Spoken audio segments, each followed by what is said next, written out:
नमस्ते साथियों। अष्टांग योग को कौन नहीं जानता है? कौन नहीं जानता है कि पतंजलि मुनि ने यम, नियम, आसन, प्राणायाम, प्रत्याहार, धारणा, ध्यान, समाधि जो है वो योग के 8 अंग बताए हैं। तब ऐसा आज मैं क्या आपको बताने वाली हूँ, जो कि आपके जीवन में कोई वैल्यू ऐड करेगा।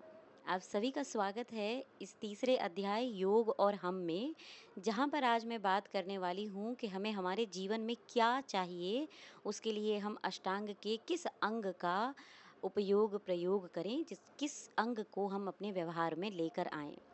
तो आप सभी जानते हैं कि यम क्या है, नियम क्या है, और जो नहीं जानते हैं तो यम जो है वो सामाजिक अंगों से संबंधित है, नियम जो हैं वो अपने आप का अनुशासन या अनुशासित करने से संबंधित है, आसन जो हैं वो शरीर को सुदृढ़ करने से संबंधित हैं, प्राणायाम प्राणों को अनुशासित करने से संबंधित हैं, प्रत्याहार इंद्रियों को अनुशासित करने से संबंधित हैं, धारणा किसी एक चीज़ पर रुक कर अपने मन को अनुशासित करने से संबंधित हैं।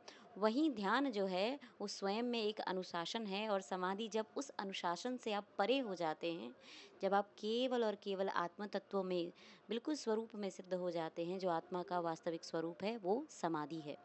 लेकिन समाधि अंतिम गोल है ऐसा पतंजलि नहीं कहते हैं। ये कोई लैडर नहीं है कि आप यम के बाद नियम पे चढ़ेंगे, नियम के बाद आसन पे चढ़ेंगे।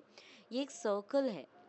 मतलब कि एक साथ जब इनका व्यवहार प्रयोग किया जाए, तो ये एक साथ मनुष्य का जीवन, जिस तरह से हम सुबह हर रोज़ उठते हैं, हर रोज़ नहाते हैं, हर रोज़ खाते हैं, हर रोज़ हर चीज़ करते हैं, वैसे ही ये आठों अंग हर रोज़, हर दिन एक कंटिन्यूटी में करने की अपेक्षा पतंजलि जो हैं वो आपसे करते हैं।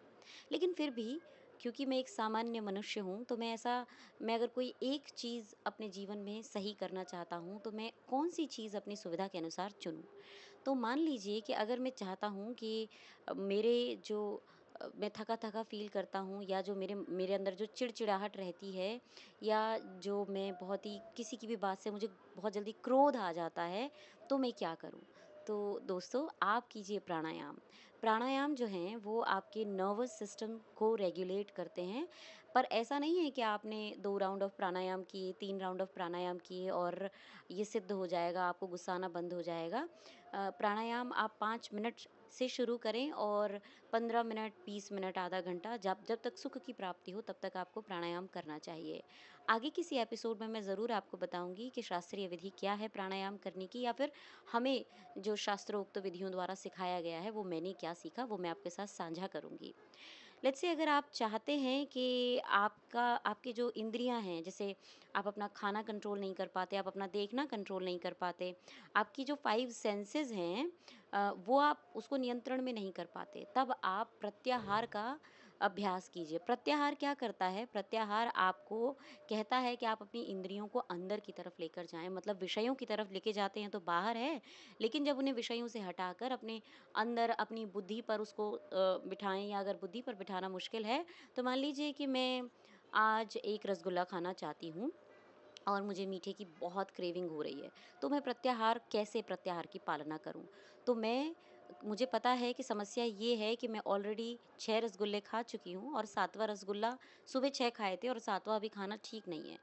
तो या तो मैं 7वें रसगुल्ले की जगह मेरे जो मीठे की समस्या है उसके समाधान के हेतु मैं कुछ मीठा खा लूँ, क्योंकि मुझे समस्या मीठे की, मुझे जो इच्छा है वो मीठे की हो रही है, ना कि रसगुल्ले की। पर मान लीजिए साथियों, अगर आपको सिर्फ़ रसगुल्ला खाना ही है, तो आप रसगुल्ला खाइए। प्रत्याहार में इंद्रियों का दमन कर दिया जाए और अंदर से फ्रस्ट्रेशन हो, ये प्रत्याहार नहीं है। प्रत्याहार का मतलब है इंद्रियों को समझा-बुझाकर अंदर की ओर लेकर जाना। अब मान लीजिए कि अगर आप चाहते हैं कि आपकी सोशल स्किल अच्छे नहीं हैं, जैसे आपको समाज में कैसे बिहेव करना है, समाज में कैसे रहा जाए, वो उसकी समझ नहीं है। समझ नहीं आता कि गुस्सा करनी है, नहीं करनी है, बोलना है, नहीं बोलना है, तब पतंजलि सत्य, अहिंसा, इस प्रकार के ये जो यम हैं, इनका प्रयोग बताते हैं। देखिए, आज के ज़माने में सत्य का मतलब ये नहीं है कि आपने कहा कि आप तो बुरे इंसान हैं, तो मैंने आपको बुरा कह दिया तो क्या गलत किया, ये तो मैंने सत्य कहा।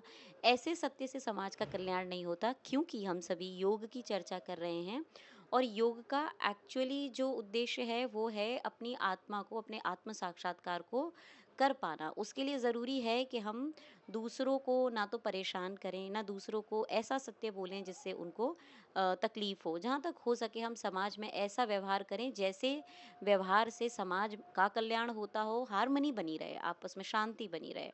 तो ऐसे इच्छा जो लोग रखते हैं वो यम का अनुपालन करें, और नियम जब जो लोग चाहते हैं कि मैं सेल्फ करेक्ट हो जाऊँ, तो वहाँ पर शौच है, वहाँ पर संतोष है, ऐसी जो चीज़ें बताई गई हैं, ईश्वर प्रणिधान है मतलब भक्ति है, ऐसी चीज़ें बताई गई हैं जिससे कि आप अपने आप को अच्छे से कंट्रोल कर सकते हैं। तो ये तो बात हुई यम की, नियम की। आसन आप सभी जानते हैं, बॉडी को कैसे, किसी को अपनी बॉडी को देह पर ही सिर्फ काम करना है, देहाभिभूत होना है, या फिर मुझे देह को बहुत ही स्ट्रॉन्ग करना है, तब आप आसन जो है उसका मार्ग अपनाइए। तो ये तो बात हुई यम, नियम, आसन, प्राणायाम, प्रत्याहार की। धारणा बहुत महत्वपूर्ण है। धारणा का मतलब है कि मैं अपने चित्त को, मतलब मैं अपने मन को, माइंड को और अपने इंटेलेक्ट को, अपनी अपनी सारी जो कॉन्शियसनेस है, जो जो एकाग्रता करने की, धारण करने की जो सामर्थ्य है जो मेरे अंदर, उसको मैं किसी एक फिक्स चीज़ पर स्थापित करूं। तो लेट्स से मैंने मेरी जो धारणा है वो, जब मैं पतंजलि योग सूत्र का अध्ययन करती हूँ, तब मैं केवल और केवल उसी सूत्र को पढ़ती हूँ और उसी के बारे में उसी को सोचती रहती हूँ, उसी को, वही मेरे जो बुद्धि का आधार बन जाता है। तो जहाँ जो चीज़ आपकी बुद्धि का आधार बने वो है धारणा। और उसके बाद ध्यान वो स्थिति है जहाँ पर आप जो हैं उस जिस चीज़ में भी धारणा कर रहे हैं वो और जो विषय है वो एक हो जाए। मतलब you don't need to make effort to fix your brain और your intellect on something. It becomes very flowy, बहुत ही फ्लो में ये जो प्रक्रिया जब आ जाती है तब ध्यान होता है। वो ध्यान आपके काम में हो सकता है, वो ध्यान भगवान के चरणों में हो सकता है, वो ध्यान आपके गोल में हो सकता है। और बहुत सारे लोग वो ध्यान अपने जेलसी में, गुस्सा में और बहुत ही अननेसेसरी ह्यूमन इमोशंस में लगाते हैं, जिससे उनका पतन निश्चित रूप से होता है। अब बात आती है समाधि की। देखिए समाधि जो है ना, अगर आप समाधि, मान लीजिए कि अगर आप ये 7 के 7 अंगों का परिपालन एक साथ कर पा रहे हैं, तो समाधि स्वतः ही सिद्ध होती है। तो अगर आप स्वतः समाधि या मोक्ष या आत्म साक्षात्कार या आत्म तत्व का स्वाद लेना चाहते हैं, तो आप सातों अंगों का पालन करते रहिए। आप अपने आप समाधिस्थ धीरे-धीरे होने लगेंगे। समाधि कोई प्रैक्टिस कर कर प्राप्त करने वाली चीज़ नहीं है कि मैं समाधि को टारगेट करूँ और वो मुझे प्राप्त हो जाए। वो इवेंचुअली एक ऐसा आनंद है जो कि योग के अभ्यास में चलते रहने के कारण स्वतः ही प्राप्त हो जाता है। तो ये बात हुई आज के अष्टांग योग की। अगर आप इस विषय को और गहराई से जानना चाहते हो, तो आप सभी से अनुरोध है कि आप पतंजलि योग सूत्र का अध्ययन कीजिए, और कोशिश कीजिए कि आप उसे टीका के साथ, व्यास भाष्य के साथ उसका अध्ययन करें। और अगर आपको पढ़ते समय कोई भी शंका आती है तो आप ज़रूर कमेंट बॉक्स में पूछिए। अब बात आती है जो मैंने आपके सामने कहा कि एक आसन जो कि आपको ये सारा यम नियम को साधेगा, तो वो आसन है ताड़ आसन, जिसका अभ्यास मैं अभी आपको कर कर दिखाती हूँ और समझाती हूँ।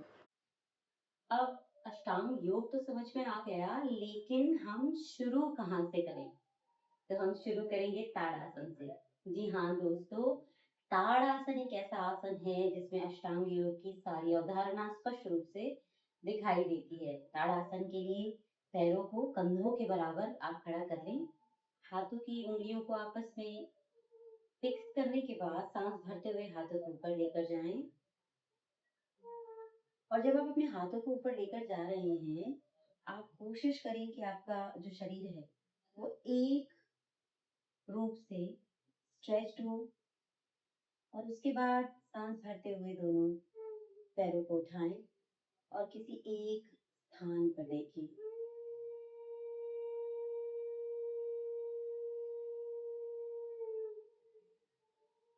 वापस सांस बाहर निकालते हुए आप हाथों को ऐसे भी ला सकते हैं, आप हाथों को आगे से बाहर की तरफ भी घुमाकर ला सकते हैं। यहाँ पर ध्यान देने वाली बात यह है कि जब आप ताड़ासन में बॉडी को ऊपर उठाएं, तो आपका जो पेल्विस है वो ऐसे बाहर की तरफ टिल्ट ना हो, अंदर की तरफ हो और ये लॉक हो। अगर ये लॉक होगा तो ही ताड़ासन जो है वो आपकी रीढ़ की हड्डी को अच्छे से स्थिर रख पाएगा।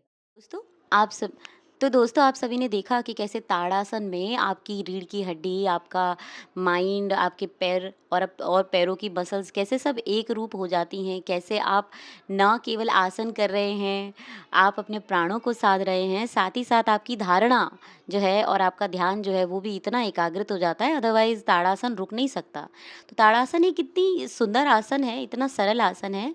आपको आपके ऑफ़िस में, किचन में जहाँ समय मिले कोशिश कीजिए 30 सेकंड तक ताड़ासन को आप रोकें और जब धीरे-धीरे समय बढ़े तो 60 सेकंड तक ताड़ासन को अपनी अभ्यास में लेकर आइए। बहुत ही सरल आसन है और ये आसन संभवतः आपके जीवन में स्थिरता भी लेकर आएगा। साथ ही साथ आप खुद ही फ़ील करेंगे कि आपके जो पैर हैं, आपके जो लिम्ब्स हैं वो और स्ट्रॉन्ग होते जा रहे हैं। आगे के एपिसोड में हम चौथे एपिसोड में बात करेंगे प्राण तत्व की और हम बात करेंगे प्राणायाम तत्व की। तब तक जुड़े रहिए। नमस्ते।